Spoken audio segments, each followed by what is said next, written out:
This is Jamie Drummond for Good Food Revolution. Today I'm joined all the way from New Brunswick, from Blugenics Innovations. We have Mr. David Hunter. How are you today, David? Really good, Jamie, yeah.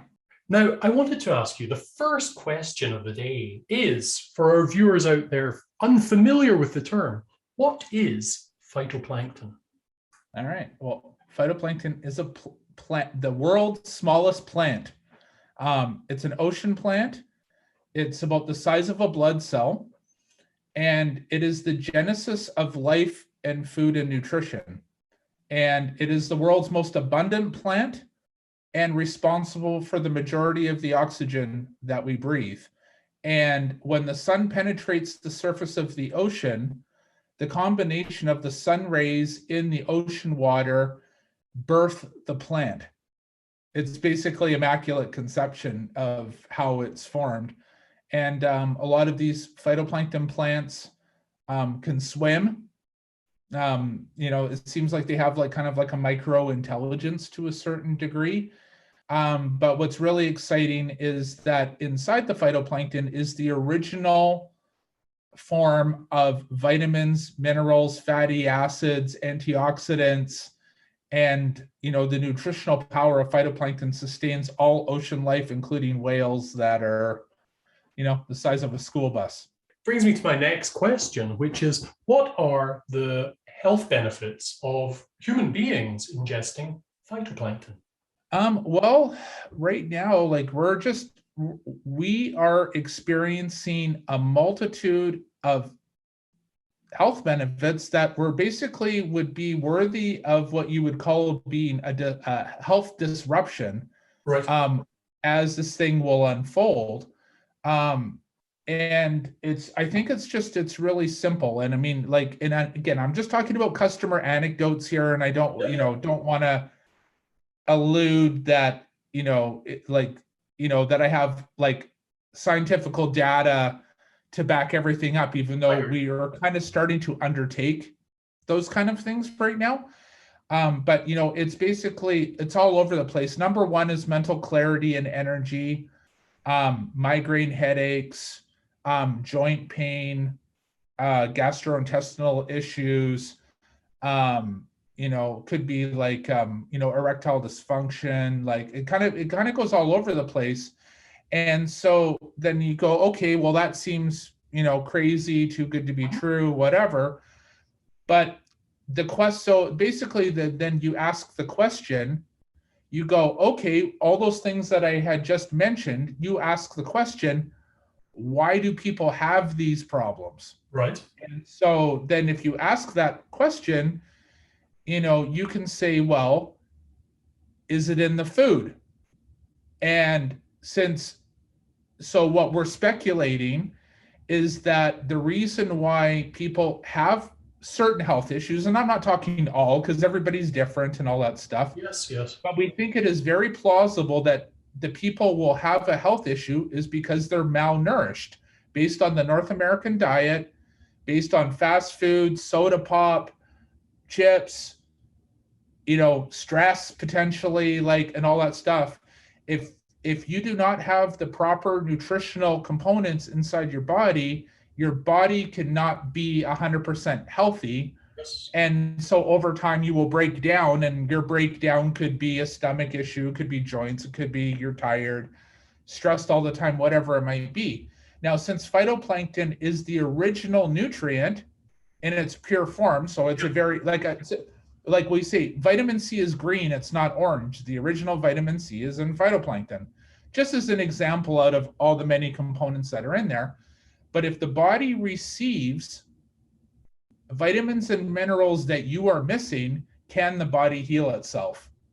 And, and we haven't sold 5 units here. We've now sold in, getting up to the 250,000 kind of people have taken it.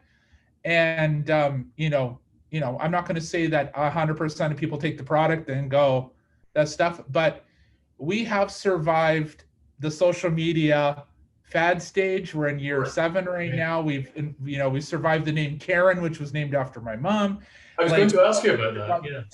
And we're still here, and we're growing. by word of mouth. And, the people that take our product and like it, they love it, and we don't think that, and we feel like that's why we're a little bit different. But to solidify it, I think that it's just, maybe a lot of the health issues that people go through are nutritional based, which I think is kind of a no-brainer. I don't think that that's anything that I didn't say anything completely out of the ordinary there. Now, excuse my ignorance here, but how does phytoplankton, particularly your strain of phytoplankton, differ from, say, chlorella or something like spirulina? Yes, there you go. Yes. Spirulina, chlorella. Yeah, we kind of get put into that box a little bit. But phytoplankton is a different genus. Like phytoplankton is the microalgae that supports the oceanic ecosystem, right? Where spirulina and chlorella are highly nutritious. And I would, if people don't want to take phytoplankton, I would definitely suggest to take those too. I mean, they're fantastic. Yes. But spirulina and chlorella do not support the oceanic ecosystem. That's not the origin of food, life, and nutrition. Phytoplankton is. Right. So I think the difference is phytoplankton is a little bit more complete. So again, yes, if you dissect spirulina and chlorella, is it highly nutritious? 100%. I have nothing bad to say about that stuff at all. Yeah. But I think phytoplankton is down the rabbit hole a little bit deeper and a little bit closer to the genesis. And so, it could be speculated too that, and we're trying to find out these things, but it's kind of hard when you don't know what you're looking for.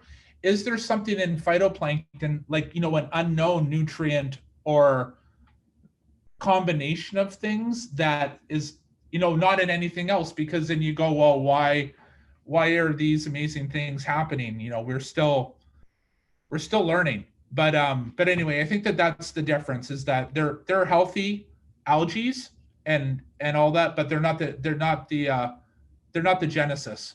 I see. Now, my next question would be, how exactly does one farm phytoplankton, and how has your farming setup changed since day one? Yeah, so what we did, like when I was in British Columbia, when originally was introduced to phytoplankton cultivation. Yes. They would just take in ocean water and they would recreate the spring bloom by, I think it was like kind of manipulating the salt levels, because phytoplankton are like any plants. Like when a plant flowers, whether it's a tomato, corn, pumpkins, whatever. I mean, really the idea of a plant is to produce a fruit, right? Or to reproduce itself, even if you're looking at dandelions, right?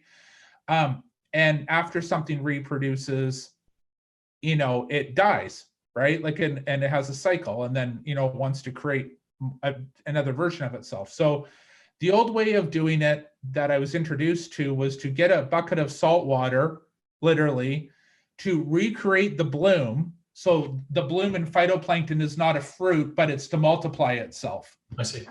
And because, it's more oxygen and more food for the other parts of life, like the krill and the whales and stuff like that, right?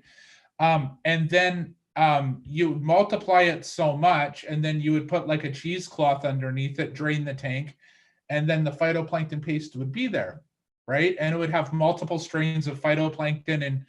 But I think, even though it was a good way to do it, and it was what started this whole thing, yeah. I felt like it wasn't as what's consistent, because, tides change, phytoplankton travel, all that stuff. So then when I kind of started to commercialize this in a big way, I said, well, can I identify like one particular strain that kind of seems to be like complete, and then grow it in a way that, is more consistent, what you're getting, kind of thing. And so we chose the strain Nanochloropsis gaditana, which was from the Nanochloropsis genus, which was a very complete, very highly nutritious plant. And then gaditana actually means from the south of Spain. And Yes. so this particular strain, Nanocolapsis gaditana, is a southern Spain Atlantic Ocean strain. And so you can actually get like this heirloom ancient seed, from a phytoplankton bank in Europe. And then what we do is that we kind of started in a flask with salt water and CO2 and some light. And then after, so if you can imagine a flask with light on it, and then it's a unicellular organism that multiplies on its own. And then so that flask turns a light green. Okay, so now it's in a flask and it's reproducing itself. Okay, now imagine a soccer field, half the size of a soccer field, and that soccer field is the size of a swimming pool, and the swimming pool is a foot deep.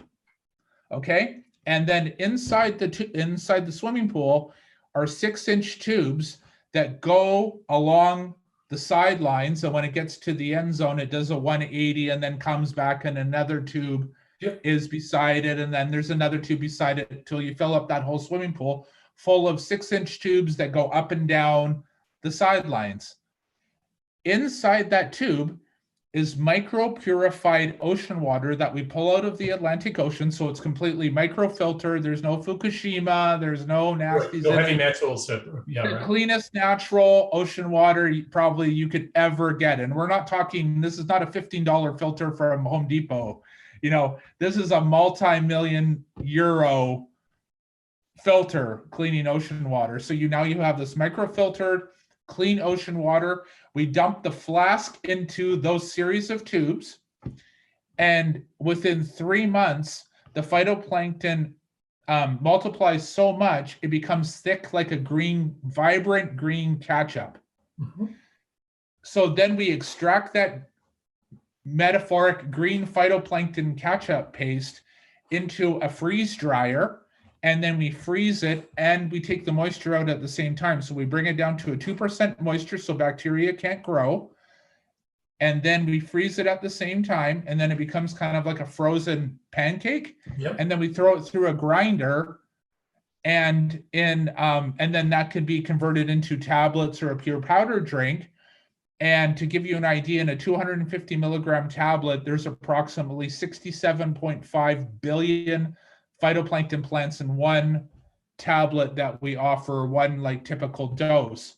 And so, yeah, basically this green ketchup paste is basic nutrition in its purest form.